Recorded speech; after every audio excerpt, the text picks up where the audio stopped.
guys, welcome back to my new channel in Bhebela Vlog.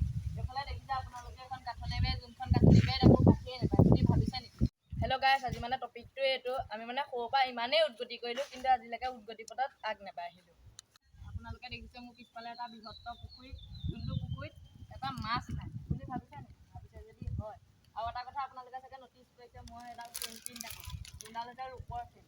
এই ৰূপৰ চেইনডাল আপোনালোকে কিনিবলৈ হ'লে গোটেই মাটি বাৰী চব বিকিব লাগিব। আৰু এই চেইনডাল মোৰ ভাগৰ হৈছে মোৰ ঘৰৰ নেক্সট বোলা কুকুৰটোৰ। এইবাৰ বন্ধত আমি কিবা এটা নতুনত্ব কৰোঁ বুলি ভাবিছোঁ। তহঁতে কিবা ভাবিছা নি? আমি এতিয়ালৈকে একো ভবা নাই বাৰু।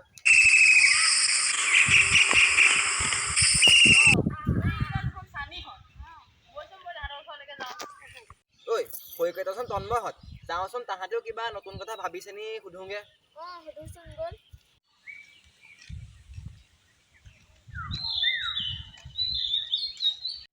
ঐ, এইবাৰ বন্ধত আমি এটা এডভেঞ্চাৰ কৰিম বুলি ভাবিছোঁ, কৰিবি নি? কৰিম আৰু। কি কৰিবি? অলপ দূৰত এটা মানুহ থকা ঘৰ আছে, আমি তালৈকে যাম বুলি ভাবিছোঁ। এই এডভেঞ্চাৰটো আমি সন্ধিয়া লগা সময়ত কৰিলেহে ভাল হ'ব। আজিতো সময় নাই, কাইলৈ আমি সন্ধিয়া লগাই এই এডভেঞ্চাৰটো কৰিম। এতিয়া চব ঘৰে ঘৰে যাওঁ ব'ল। The next day. বুজিছ, আমাৰ এডভেঞ্চাৰটো এই ঘৰটোতে কৰিবলৈ ভাল হ'ব। ব'ল যাওঁ চব। তই ঠিকে কৈছ।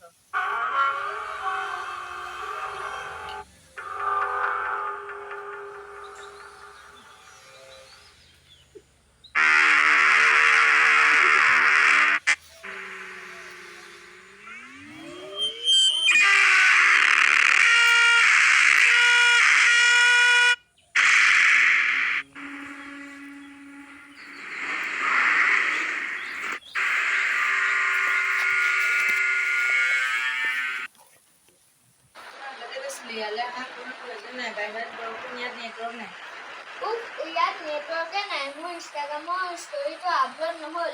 এই ঠাইখন বৰ আমনিদায়ক। আৰে বাবা গেলে টেনশন লৈছা, নেটৱৰ্ক নাই যদি কি হ'ল, আমাৰ চোন মিল ভাই আছে, তাৰ খংতে চোন 5G স্পীডত চলে। চুপ থাক তন্ময়, এইটো ধেমালি সময় নহয়। তহঁতি অলপ সময় মনে মনে থাকিব পাৰিবিনে?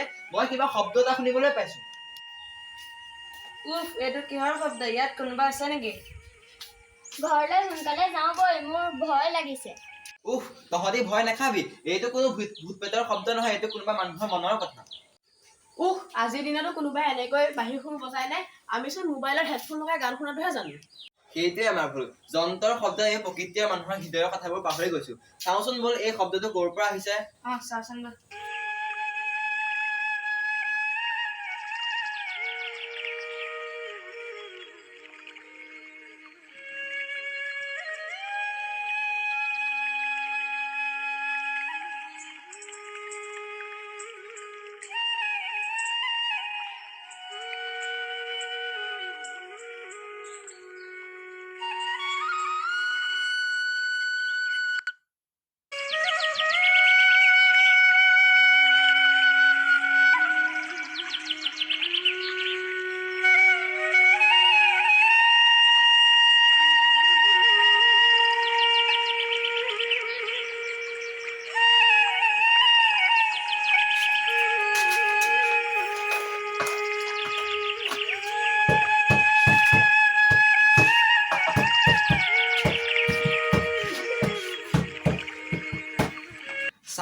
ইয়াত বাদ্যযন্ত্ৰবোৰ ইমান সুন্দৰকৈ আছে।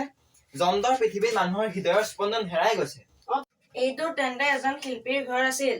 আমাৰ ফোনৰ স্ক্ৰীণত আমি ইমানেই ব্যস্ত আছিলো যে বাহিৰৰ পৃথিৱীৰ কথা পাহৰিয়ে থাকিলো।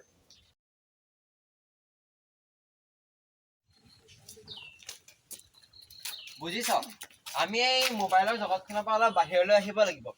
আমাৰ পৃথিৱীখনত ইমান সুন্দৰ সুন্দৰ বস্তু আছে, কিন্তু আমি এই মোবাইলৰ জগতখনৰ পৰা আমি চব পাহৰি গৈছো। সেইবাবে আজিৰ পৰা আমি সকলো এনেদৰে লগ হ'ম আৰু লগ হৈ বিভিন্ন জেগা চাম, আমাৰ পৰিৱেশটো চাম। আমাৰ পৰিৱেশটোহে আমাক আমাৰ মগজু ভাল কৰিব পাৰিব। আমি মোবাইলটো চালে আমাৰ বিভিন্ন অপকাৰ হয়, কিন্তু আমাৰ এই সুন্দৰ পৰিৱেশটোৱে আমাৰ একো অপকাৰ নকৰে।